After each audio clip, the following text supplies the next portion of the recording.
Hello everyone, welcome to commerce classes. So आज की class में हम एक सिंपल क्वेश्चन प्रैक्टिस करेंगे on preparation of final accounts of a company. Like अब तक हमने बैलेंस शीट का फॉर्मेट पढ़ लिया है और कुछ क्वेश्चंस भी प्रैक्टिस किए।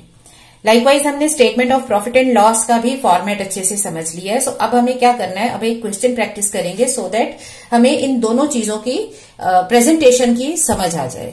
उसके बाद एडजस्टमेंट्स स्टार्ट करेंगे। So let us take up this problem, जिसमें मैंने बहुत बेसिक एडजस्टमेंट्स लिए, जिसमें कुछ एडिशनल रिक्वायरमेंट या कैलकुलेशंस नहीं होती।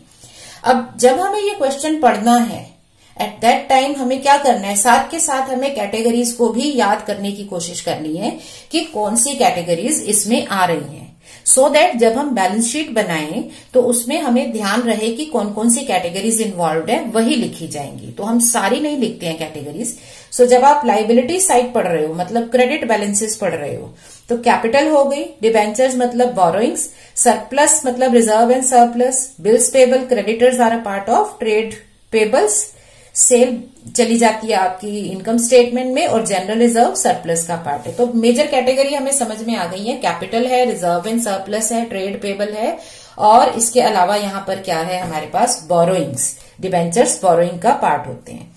इस तरफ आ जाए तो प्रेमिसेस हो गया, प्लांट हो गया, फिक्स्ड एसेट्स हो गई, स्टॉक करेंट एसेट होती है। ये वाला स्टॉक वैसे स्टेटमेंट में जाते हैं, ये ओपनिंग स्टॉक होते हैं।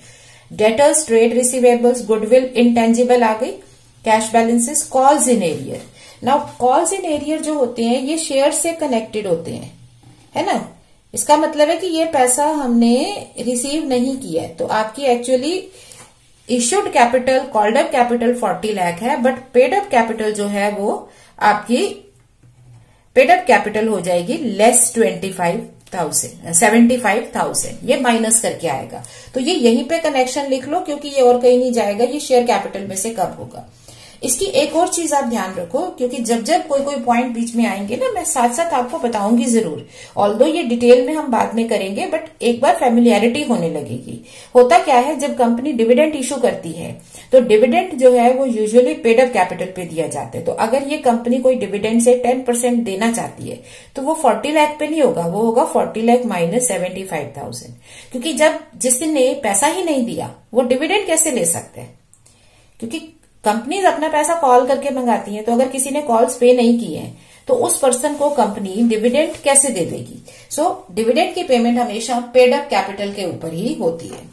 उसके बाद आपके पास है इंटरिम डिविडेंड, मतलब इस कंपनी ने इंटरिम डिविडेंड पे किया। तो इंटरिम डिविडेंड हमें याद रखना है, हम किस में से देते हैं, इंटरिम डिविडेंड हम देते हैं अपने प्रॉफिट्स में से, राइट। सो इंटरिम डिविडेंड भी एक इंटरनल ट्रांजैक्शन हो गई। इसको आप कहाँ एडजस्ट कर लो, इसको आप एडजस्ट कर लो, साथ के साथ लिख दो, सरप्लस के साथ इसको कनेक्ट कर दो कि ये सरप्लस में से ही जाएगा।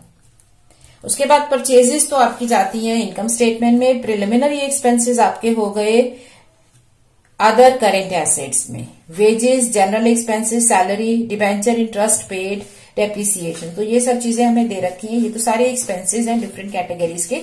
अब एक चीज और साथ में हमें ध्यान रखनी होती है, डिबेंचर हो, लोन हो या इन्वेस्टमेंट हो, अगर इन पर रेट ऑफ इंटरेस्ट दे रखे है तो हमें वही क्वेश्चन पढ़ते हुए ही आउटस्टैंडिंग की कैलकुलेशन कर लेनी है। जैसे इसमें डिबेंचर्स दे रखे हैं 12% डिबेंचर्स 30 लाख के, और यहाँ पे डिबेंचर इंटरेस्ट दे रखा है 1,80,000। तो जरा आगे क्वेश्चन पढ़ के यहाँ हमें आउटस्टैंडिंग की कैलकुलेशन खुद से करनी है। सो डिबेंचर्स वर इशूड ऑन 1 अक्टूबर। सो अगर डिबेंचर 1 अक्टूबर को इश्यू हुए हैं, इसका मतलब 2016, तो 31 मार्च 2017 तक अभी हमारे सिर्फ 6 मंथ्स पास हुए हैं। सो डिबेंचर्स पे 6 मंथ्स का इंटरेस्ट बनेगा, 12% फॉर 6 मंथ्स बन गया 1,80,000, आपने सेम पे कर दिया। सो कोई आउटस्टैंडिंग या प्रीपेमेंट नहीं है। सेम वे से अगर इन्वेस्टमेंट दे रखी हो with given rate of interest, तो उसमें भी आउटस्टैंडिंग और प्रीपेड हमें क्वेश्चन में ही कैलकुलेट कर लेना चाहिए, क्योंकि यूजुअली रेट देने का मतलब ये होता है कि एग्जामिनर चाहता है कि हम इंटरेस्ट की कैलकुलेशन, हम आउटस्टैंडिंग इंटरेस्ट वगैरह की कैलकुलेशन खुद करें, तो वो नीचे नहीं बताएगा along with other outstandings. So any how इस क्वेश्चन में तो नहीं है, क्योंकि 6 मंथ्स का इतना ही इंटरेस्ट बनेगा 1,80,000, 12% है पूरे साल का, तो हाफ ईयर का हो गया 6%, तो 180 बनेगा और उतना ही पे कर दिया। तो no outstanding, no prepayment. But अगर ये यहाँ इश्यू ना हुए होते, इसका मतलब होता है कि हमारा इंटरेस्ट बन रहा है 3,60,000 और हमने पे किया 1,80,000, तो बाकी हो जाता एरियर्स या आउटस्टैंडिंग, एक्रूड इंटरेस्ट भी बोलते हैं। इनकम टैक्स प्रोविजन करना है आपने 1 लाख का। Stock of the company closing stock 9,50,000 है, तो स्टॉक हमें दे रखा है और इनकम टैक्स प्रोविजन हमें बनाना है। तो जो चीजें हमें करनी है ना उनको हम अंडरलाइन कर सकते हैं कि यहां पर ये दो कनेक्शंस हो गए, स्टॉक के साथ हमें क्लोजिंग स्टॉक दे रखा है और ये पॉइंट यहां याद रखो प्रोविजन करना है, या आप यहां कहीं लिख लो क्योंकि ये प्रोविजन डेबिट बैलेंस होगा, तो प्रोविजन यहां लिख सकते हैं कि प्रोवाइड किया, मतलब प्रोवाइड आप डेबिट साइड से करोगे ना, एक्सपेंडिचर हो जाएगा ना, तो इसको यहां कहीं लिख लोगे। सो अब स्टार्ट कर सकते हैं हम अपना फॉर्मल इसके अकाउंट्स बनाना। बट जो हम स्टेटमेंट्स बनाते हैं उसमें हमें क्या याद रखना है, नंबर 1 की सारी स्टेटमेंट्स हमारी फॉर्मेट में बनती हैं। So ABC limited balance sheet as on 31st March 2017। Alright, अब मैंने इसमें 2 कॉलम बना रखे हैं अमाउंट्स के, जिसमें डिटेल आ जाएंगी और इसमें आ जाएगा फाइनल अमाउंट इन रुपीज, सारा रुपीज में है। ये होता है नोट नंबर, क्योंकि सारी डिटेल हमें नोट्स के थ्रू देनी है, और ये है पर्टिकुलर्स। ओके, ये फॉर्मेट है। अब इस फॉर्मेट में हम मेन जो इसकी हेडिंग्स और सब हेडिंग्स या कैटेगरी और सब कैटेगरी कर लेते हैं। तो फर्स्ट कैटेगरी होती है इक्विटी एंड लाइबिलिटीज की। सो आप शुरू के लिए क्या कर सकते हो, बैलेंस शीट का फॉर्मेट अपने पास रख सकते हो, एक रफली छोटा सा बना के रख लो कि ये इसके कंपोनेंट्स है। जैसे नंबर 1 कंपोनेंट क्या है, शेयर होल्डर्स फंड्स, जिसके 3 पार्ट है, जिसमें से हमें 2 गिवन होते हैं, तीसरा चेक कर लेते हैं। सो मनी रिसीव्ड इन वारंट्स है नहीं, सो यहां पर हमारा पहला कंपोनेंट क्या आ गया, शेयर होल्डर्स फंड्स, जिसमें फर्स्ट सब कैटेगरी है शेयर कैपिटल और दूसरी है रिजर्व एंड सरप्लस। आपको वैसे इसमें एब्रीविएशंस यूज नहीं करनी होती हैं। तो ये 2 हो गई हमारी इसके नोट नंबर, ये नोट से आएंगे। शेयर एप्लीकेशन पेंडिंग अलॉटमेंट नहीं है। अब नॉन करंट लाइबिलिटीज में, क्योंकि हमने क्वेश्चन पढ़ के देखा था हमारे पास डिबेंचर्स थे, सो इसका मतलब नॉन करंट लाइबिलिटीज की कैटेगरी बनेगी, ठीक है। और इसके अंदर सब कैटेगरी क्या बनेगी, 12% डिबेंचर्स। तीसरा है आपका करंट लाइबिलिटीज, ठीक है। करंट लाइबिलिटीज की कैटेगरी में सब कैटेगरीज क्या होती है, शॉर्ट टर्म बोरिंग, तो बोरिंग तो और कोई थी नहीं। उसके बाद इसमें नेक्स्ट क्या आ गया, ट्रेड पेबल। अब other current liabilities, trade payable को छोड़ दें तो कोई और करंट लाइबिलिटी है नहीं, तो उसको छोड़ दो। नेक्स्ट है शॉर्ट टर्म प्रोविजंस, तो हमें क्योंकि प्रोविजन करना है किसके लिए, टैक्स के लिए, तो शॉर्ट टर्म प्रोविजन भी होगा। सो 3, 4, 5। अब आप ये कह सकते हो कि डिबेंचर्स में तो कोई कैलकुलेशन नहीं है, तो हम सीधे लिख दें। ऑफ कोर्स हम सीधे लिखेंगे, लेकिन क्योंकि हमारे कंपनी लॉ की रिक्वायरमेंट है, शेड्यूल 6 कहता है कि हमें अपनी डिटेल सारी नोट्स के थ्रू बतानी है, तो हमें ये बतानी पड़ेगी। इनफैक्ट यहां पर हम 12% डिबेंचर्स की जगह पे लिखेंगे लॉन्ग टर्म बोरोइंग्स, ठीक है। इसकी जो मेन कैटेगरी है वो क्या है, लॉन्ग टर्म बोरोइंग्स। तो हमें कैटेगरी ही लिखनी होती है, नाम सारे डिटेल में जाते हैं। सो अप्रोप्रिएट इनफैक्ट ये होगा। ओके, यहां पर हम इसका टोटल कर देंगे आउटर कॉलम में, तो ये हो जाएगा total of equity and liabilities. Alright, अब सेकंड कंपोनेंट होता है हमारा एसेट्स। अब एसेट्स के भी 2 पार्ट्स होते हैं, non current assets and current assets. तो पहला हो गया non current assets. Non current assets में जो 2 मेन कंपोनेंट्स होते हैं हमारे क्वेश्चन में, वो होते हैं, एक होता है फिक्स्ड एसेट्स और एक होता है इन्वेस्टमेंट। ये हमेशा होते हैं। सो फिक्स्ड एसेट्स के अगेन 2 पार्ट हो गए, tangible, intangibles. Then tangible assets in the making और इनटेंजिबल्स वर्क इन प्रोग्रेस। ये सब अगर दे रखा है क्वेश्चन में तो लोगे, नहीं तो ये दोनों पार्ट्स आ जाएंगे। अब इन्वेस्टमेंट इसमें होती है अगली हमारी जो कैटेगरी है, तो इन्वेस्टमेंट हमें नहीं दे रखी है, long term loans and advances नहीं दे रखे हैं, ठीक है। So other non current assets ये कुछ भी नहीं है, तो और कोई कैटेगरी नहीं आएगी। सो इसीलिए मैं कहती हूं पहले पढ़ लेते हैं ताकि कोई भी यहां पर मिस्टेक ना हो। अब नेक्स्ट हमारी मेन जो कैटेगरी है वो क्या है, करंट एसेट्स, ठीक है।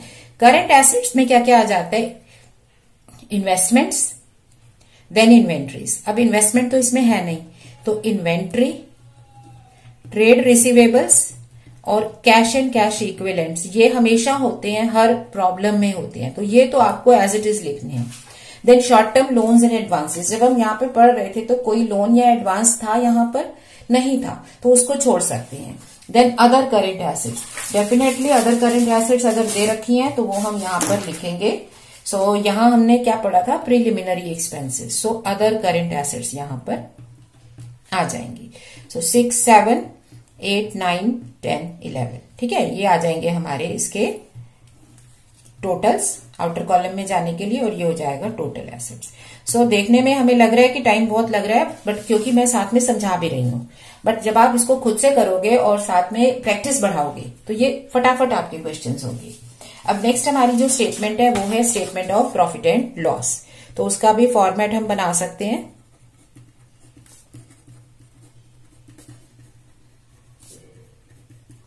For the year ended 31 March 2017।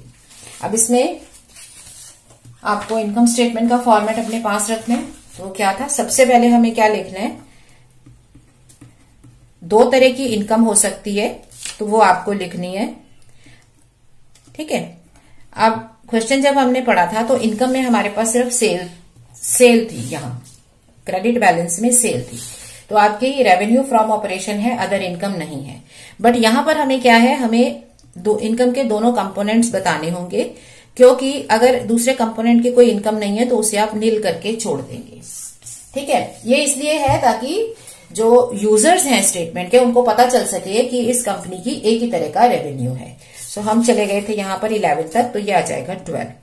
Second component है अदर इनकम, तो अगर अदर इनकम नहीं है तो आप इसको डैश लगा के छोड़ सकते हो। उसके बाद नेक्स्ट आपका क्या है, टोटल इनकम। तो टोटल इनकम में हम नोट नहीं लिखेंगे, टोटल इनकम बेसिकली क्या है, फर्स्ट प्लस सेकेंड, तो ये यहां पर टोटल आ जाएगा। नेक्स्ट हमारा कंपोनेंट है एक्सपेंसेस का। अब एक्सपेंसेस में हमारी कितनी कैटेगरीज है, नंबर 1 क्या है, कॉस्ट ऑफ मटेरियल कंज्यूम्ड, जिसमें क्या क्या आता है, परचेज ऑफ रॉ मटेरियल। अब यहां पे हमें याद रखना है कि सिर्फ परचेज ऑफ रॉ मटेरियल और स्टॉक ही नहीं होता है, उस स्टॉक को बिजनेस तक लाने में जो खर्चा होता है, दैट इज कैरिज इनवर्ड, वो भी इसमें शामिल करते हैं। So purchase is not just purchase, इसमें direct expense to bring it into the business वो भी इंक्लूडेड होता है, और कोई टैक्सेस पे किए हैं वो भी इसमें ऐड कर देते हैं। Then you have change in inventories, ठीक है, तो इनकी डिटेल्स हमें नोट्स के थ्रू ही दिखानी है, इवन इफ अगर एक ही चीज है तो भी हमें इसको नोट्स में ही दिखाना होगा। सो 13, 14। नेक्स्ट हमारे कैटेगरीज क्या है, एम्प्लॉय बेनिफिट एक्सपेंसेस, ये आपको कैटेगरीज याद करनी पड़ेंगी बाय हार्ट, क्योंकि इसी तरह से ही करना है, ठीक है। आपका परफॉर्मा है, फॉर्मेट है, और उसी फॉर्मेट में हमें ये चीजें लिखनी है, ना कोई ऊपर ना नीचे। Finance cost, then depreciation and amortisation. अगर आप इसको ध्यान से देखोगे तो ज्यादा कैटेगरीज नहीं है, मटेरियल तो सब में होता ही है, कॉस्ट ऑफ मटेरियल या cost of goods purchased, material की जगह गुड्स भी आ सकता है अगर ये आपके फिनिश्ड प्रोडक्ट्स बेचते हो। उसके बाद तो एम्प्लॉय कॉस्ट है, फाइनेंस कॉस्ट है, डेप्रिसिएशन है, बाकी कुछ नहीं है, सब कुछ अदर एक्सपेंसेस में आ जाता है, ठीक है। जिसमें हमारा क्या क्राइटेरिया है कि अगर कोई प्रायर पीरियड आइटम है या कोई पर्टिकुलर लिमिट के ऊपर का एक्सपेंडिचर है, विच इज 1 लाख और 1% ऑफ सेल्स रेवेन्यू, तो उसको हमें यहां अलग से दिखाना होता है। ये सॉरी अदर एसेट्स नहीं है, अदर एक्सपेंसेस है, हम सारे एक्सपेंसेस लिख रहे हैं, ठीक है। ये टोटल इनकम हो गई, ये 3 नंबर है। अब ये टोटल एक्सपेंसेस आ गया, और ये क्या नंबर है इसका, ये नंबर है 4, क्योंकि एक्सपेंसेस 4th कैटेगरी में सारे आ गए।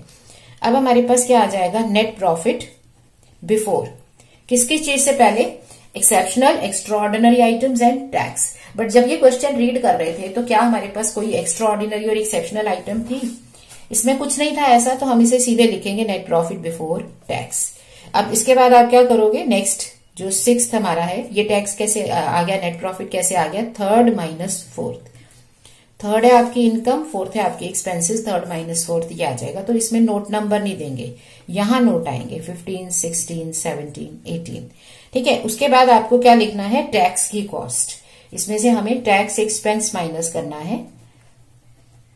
तो पहला पार्ट होता है करंट ईयर का प्रोविजन फॉर टैक्स, जो हमें अब इस बार के लिए करना है, वो हमें दे रखा है क्वेश्चन में कितना करना है, तो वो हम इसमें लिख देंगे, ठीक है ना।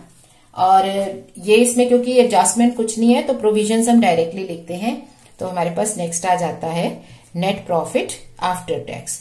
ये होता है कंटिन्यूइंग ऑपरेशंस के लिए। तो अगर कोई ऑपरेशन आपने डिसकंटिन्यू कर दिया, कोई प्रोडक्ट लाइन बंद कर दी है, उसकी इन्फॉर्मेशन है वो अलग से, उसका प्रॉफिट और उसका टैक्स माइनस करके नेट प्रॉफिट अलग से लिखा जाता है, फिर total profit of the concern आ जाता है। इसके बाद क्या है, हम निकालते हैं ईपीएस, ठीक है। तो ईपीएस में हम यहां पर बेसिक ही सॉल्व करेंगे, रीजन बीइंग कि जो इसमें डिबेंचर्स हैं इसकी कोई टर्म्स नहीं दे रखी हैं, इसका मतलब हमारे पास फ्यूचर में सेम कैपिटल ही रहने वाली है, तो इसलिए सिर्फ बेसिक ही रेशियो निकाली जाएगी अर्निंग पर शेयर, जो कि इक्वल होती है net profit after tax upon number of shares, वो यहां सॉल्व होती है। So we will come to this. अभी हम पहले शुरू करते हैं अपना बैलेंस शीट से। सो सबसे पहला पार्ट है हमारे पास शेयर कैपिटल। सो अब आप शेयर कैपिटल की कैलकुलेशन करो। So notes to final accounts, पहले जो क्वेश्चन किए थे उसमें नोट्स टू बैलेंस शीट लिखा था, बट अब हम फाइनल स्टेटमेंट्स बना रहे हैं। सो नंबर 1 है share capital. So share capital क्या होती है, authorised, issued, subscribed, called and paid. अगर ऑथोराइज्ड कैपिटल अलग से बता रखी है तो अलग से लिखोगे, नहीं तो एज इट इज ये सारी ही आपकी कैपिटल है। बट यहां अब मैं पेड नहीं लिख रही हूं, रीजन बीइंग मुझे यहां दिख रहा है कि कॉल्स इन एरियर थे। सो पेड अप कैपिटल कितनी हो गई, 10 रुपीज का अगर आपका शेयर है तो 4 lakh shares at the rate of 10 rupees, 40 lakh हो गया, लेस कॉल्स इन एरियर, ठीक है ना। ओके, सो आ गया कॉल्स इन एरियर 75,000, तो हमारे पास कैपिटल कितनी बच गई, 39,25,000। तो ये यहां पे एज इट इज हम लिख देंगे। सेकेंड कंपोनेंट क्या होता है, रिजर्व एंड सरप्लस। अब रिजर्व एंड सरप्लस में सारे पार्ट्स लिखो, तो आपके पास जनरल रिजर्व है, पहले हम रिजर्व लिखते हैं, ठीक है। सो जनरल रिजर्व कितना दे रखा है, 2,69,000, 2,63,900। ओके, नेक्स्ट क्या है, हमारे पास सरप्लस है, बट हमारे सरप्लस में कुछ एडजस्टमेंट्स भी हैं। In case you find here, एक लिंक यहां जा रहा है इंटरिम डिविडेंड का, तो इंटरिम डिविडेंड की एडजस्टमेंट है, डिविडेंड के साथ सीडीटी भी पे करते हैं, बट क्योंकि यहां पर आपके पास सीडीटी इग्नोर करने को कहा है तो सीडीटी छोड़ दो। और इसके अलावा हम क्योंकि इनकम स्टेटमेंट बना रहे हैं तो सरप्लस ऑफ करेंट ईयर भी आएगा, ठीक है। उसमें से हमारा इंटरिम डिविडेंड माइनस हो जाएगा, जो कि है 3,92,500। तो जो एडजस्टमेंट कुछ दे रखी है वो यहीं पे आपको प्लस माइनस करके ये फाइनल सम आएगा। तो बट अभी हम ये सॉल्व नहीं कर सकते, रीजन बीइंग सरप्लस तब निकलेगा जब इनकम स्टेटमेंट बनेगी, तो इसको छोड़ दो अभी।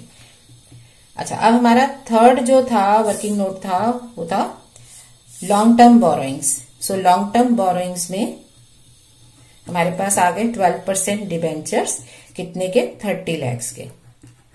सो एज इट इज हम ले लेंगे 30 लाख, लिखना जरूरी होगा, ठीक है, चाहे एक ही चीज हो। नेक्स्ट है trade payable. So trade payable में अब देखो क्या क्या कंपोनेंट्स है, जो डिटेल दे रखी है वो सब यहाँ पे दिखानी होगी। सो हम शेयर कैपिटल अब तक ले चुके हैं, ये ले चुके हैं, सरप्लस ले लिया हमने, जनरल रिजर्व हमने ले लिया, तो ट्रेड पेबल में बिल्स पेबल और क्रेडिटर आ गए। सो बिल्स पेबल हो गए हमारे पास 3,70,000 के, और क्रेडिटर हो गए हमारे पास 4 लाख के। सो टोटल आ गया 7,70,000, ठीक है ना। सो आप यहां पे लिख दोगे 7,70,000। उसके बाद है शॉर्ट टर्म प्रोविजन। तो शॉर्ट टर्म प्रोविजन में हमें क्या बताया हुआ था, यहां कोई प्रोविजन नहीं है देखो, बट हमें बता रखा है कि 1 लाख का प्रोविजन करना है। So provision for income tax हम कर सकते हैं 1 लाख। अभी के लिए यहां लिख देते हैं, ये इनकम स्टेटमेंट में भी जाएगा, है ना। तो जहां हमने इनकम स्टेटमेंट बनाई हुई है वहां पर भी हम इसको लिख सकते हैं, यहां हम यही लिख सकते हैं 1 लाख।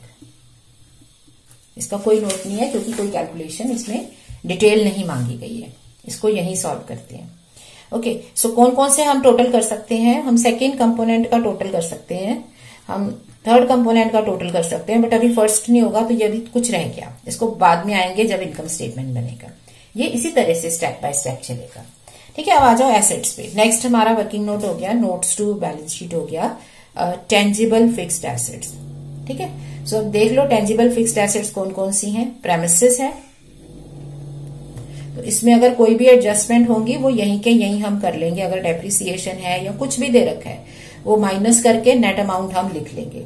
बट क्योंकि हम एक क्वेश्चन कर रहे हैं विदाउट एडजस्टमेंट्स, तो इसमें कोई एडजस्टमेंट है नहीं, एज इट इज हम इसमें लिख देंगे 63,72,000। नेक्स्ट है इंटेंजिबल्स। देखो चाहे हमें यहां पे सिर्फ लिखना ही है बट ये नोट जरूर बनेगा। तो अब आपने ये दोनों चीजें यूज कर ली। अब आपका आ गया इंटेंजिबल, हो गया गुडविल। ठीक है, सो गुडविल आ गई हमारी 2,50,000 की। ऑल राइट, तो ये हमने लिख दिया 2,50,000 और ये लिखते ही हमारा टोटल भी हो गया 2,066,22,000। नेक्स्ट है इन्वेंट्री। तो इन्वेंट्री में भी जो डिटेल्स दे रखी हैं वो सारी इसमें भर दो, नहीं दे रखी तो कोई बात नहीं। ठीक है ना। अब इन्वेंट्री हमें दे रखी है, यहां पर इन्वेंट्री होती है किस डेट की, बैलेंस शीट की क्लोजिंग डेट की, तो वो ये वाली होगी क्लोजिंग स्टॉक 9,50,000। तो एज इट इज हम यहाँ पर 9,50,000 लिखेंगे, जो डिटेल नहीं है तो नहीं लिखेंगे। नेक्स्ट है हमारा इन्वेंट्रीज के बाद trade receivables. So trade receivables में आते हैं डेटर्स। तो डेटर्स है हमारे पास 8,70,000 के और इसमें कोई एडजस्टमेंट नहीं है, कोई डिटेल नहीं है, तो एज इट इज ले लेंगे। नेक्स्ट है cash and cash equivalents. So cash and cash equivalent में हमारे पास कैश बैंक बैलेंस होता है, तो वो हमें दे रखा है कैश एंड बैंक 5,44,000, वो भी एज इट इज लिख दिया। नेक्स्ट है अदर एसेट्स। तो अदर में हमारे पास आ जाती हैं जो भी अनएक्सपायर्ड एक्सपेंसेस होते हैं। ठीक है ना। सो वो हमें क्या दे रखे हैं, प्रिलिमिनरी एक्सपेंसेस दे रखे हैं। तो प्रिलिमिनरी एक्सपेंसेस हमारे हो गए 50,000 के, तो एज इट इज ले लेंगे। सपोज हमारे क्वेश्चन में कहा होता है कि इसका 10% इस साल राइट ऑफ करना है, तो 10% राइट ऑफ हो जाता, तो बाकी बच जाता आपका 45,000, तो ये हमने ले लिया। तो यहाँ ये साइड का टोटल तो बन जाएगा 24,14,000। ओके, सो यहाँ टोटल आ गया 90,36,000, ये टोटल हो गया। अब हम आते हैं इनकम स्टेटमेंट पे। ये कंप्लीट हो गया। अब इनकम स्टेटमेंट के साथ साथ उसके वर्किंग नोट्स। तो इनकम स्टेटमेंट में पहला क्या है, revenue from operations. So working note number 12, revenue from operations मतलब सेल्स और income from providing of services और minus of sales returns etcetera. तो सेल आ गई हमारे पास 42,50,000। कोई एडजस्टमेंट नहीं है, बहुत सिंपल क्वेश्चन लिया मैंने। सो 42,50,000। ये जस्ट एक आइडिया है कि हम प्रोसीड कैसे करते हैं। आपको ये फ्लो एक्सपेंसेस में क्या आ गया, number 1 raw material purchase. So again मैं बता दूं, परचेजेस हमारी क्या होती हैं, purchases less of returns plus any amount spend to bring the goods into the business. Business में गुड्स लेके आए, उस पर जो भी स्पेंडिंग की है, मतलब कैरेज इनवर्ड, वो इसका पार्ट माना जाता है। सो अब आप परचेजेस लिखो। परचेजेस है 18,50,000 और इसके अलावा इसमें और कुछ भी नहीं दे रखा, कोई रिटर्न नहीं दे रखे हैं। ठीक है ना। सो एज इट इज आ जाएगा, कोई एक्सपेंडिचर नहीं है। सो ये मैंने लिख दिया परचेजेस में 18,50,000। तो परचेजेस आ गई 18,50,000। नेक्स्ट है change in inventories. Change in inventories क्या है, opening stock minus closing stock. Right. So आप अपना क्वेश्चन देखो, ओपनिंग स्टॉक कितना दे रखा था, ओपनिंग स्टॉक था 7,50,000 और आपका क्लोजिंग स्टॉक है आपके पास 9,50,000। So opening stock 7,50,000 less closing stock 9,50,000। तो ये डिफरेंस आ गया आपका 2,50,000 नेगेटिव साइड में, ये माइनस है। ठीक है। सो चेंज इन इन्वेंट्रीज हम लिख देंगे 2,50,000। All right, sorry 2 lakh. ठीक है। अब नेक्स्ट क्या है हमारे पास, एम्प्लॉय बेनिफिट एक्सपेंसेस। सो एम्प्लॉय बेनिफिट एक्सपेंसेस मतलब उनकी सैलरीज, वेजेस, प्रोविडेंट फंड में कंट्रीब्यूशन वगैरह जो भी दे रखा है। सो हमें वेजेस दे रखी हैं और सैलरी दे रखी है। ठीक है। तो ये दो चीजें आ जाएंगी एम्प्लॉयज बेनिफिट एक्सपेंसेस में, इनके वेजेस 9,79,800 और उनकी सैलरीज ठीक है, 2,02,250, तो टोटल आ गया 11,82,050। सो 11,82,050। नेक्स्ट है फाइनेंस कॉस्ट। तो फाइनेंस कॉस्ट में हमें पता था हमारे पास सिर्फ डिबेंचर्स हैं। सो इंटरेस्ट ऑन डिबेंचर्स, तो कुछ चीजें तो हमें याद भी रह जाती है ना क्वेश्चन रीड करते हुए। सो हमारे पास फाइनेंस कॉस्ट आ गई 1,80,000 की। ठीक है, नेक्स्ट है depreciation and amortisation. So depreciation as an adjustment नहीं था, बट जब हम क्वेश्चन रीड कर रहे थे तो उसमें डेप्रिसिएशन आया था। इसका मतलब डेप्रिसिएशन की एंट्री कर चुके हैं। So depreciation 1 lakh. So depreciation on fixed assets 1 lakh. So 1 lakh हो गया। एग्जाम में तो आप क्वेश्चन पेपर साथ में हाथ में ले लेते हो ना, बुक सामने पड़ी है, आप देख सकते हो। सो इजीली आप लिख सकते हो सारी चीजें। अदर एक्सपेंसेस, अब अदर एक्सपेंसेस में देखो क्या बच गया, क्योंकि हमें क्या करना है, जो हमारी चीजें बच गई हैं, जनरल एक्सपेंसेस हमारा बच गया है, इसके अलावा ये सब चीज नोटेड है। सो सिर्फ एक ही एक्सपेंस बचता है जो हमारा अदर एक्सपेंसेस में आएगा, 68,350। सो 68,350। अब इसका आप टोटल कर सकते हो, तो टोटल एक्सपेंसेस आ गए 31,80,400। सो नेट प्रॉफिट कितना आ जाएगा, ये आपका इनकम है, ये आपका एक्सपेंडिचर है। So third minus fifth, income में से एक्सपेंस माइनस कर दो तो आपका यहां पर आ गया 10,69,600, जिसमें हमारा इनकम टैक्स का प्रोविजन इस बार का है 9,69,600। सो ईपीएस कितना आ जाएगा, earning per share is equal to net profit after tax upon number of shares, that is 9,69,600 upon number of shares हमारे पास कितने थे, ये शेयर कैपिटल थी, 10 रुपीज का शेयर था, तो 4 लाख आपके शेयर्स थे, राइट। सो आपके पास ईपीएस आ जाएगा 424। सो इसको आप 2 डिजिट तक भी कर सकते हो, round off, it's up to you.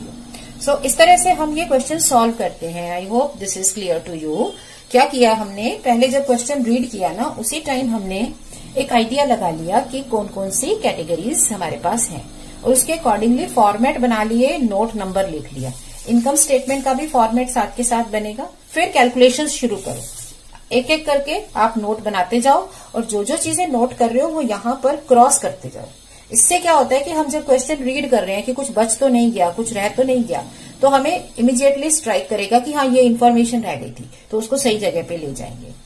Because जब तक ये फॉर्मेट नहीं थे, जब आप सिंपल फाइनल स्टेटमेंट्स बनाते थे, उस टाइम पे हम एक एक इन्फॉर्मेशन पिक करते हुए उसको उसकी जगह पर ले जाते थे। जैसे कैपिटल उठाई, बैलेंस शीट में ले गए, डिबेंचर्स उठाए, बैलेंस शीट में ले गए, बिल्स पेबल उसका करंट लाइबिलिटी में, एक एक करके लिखते थे, क्योंकि तब ऑर्डर या कैटेगरीज का ध्यान नहीं रखना होता था।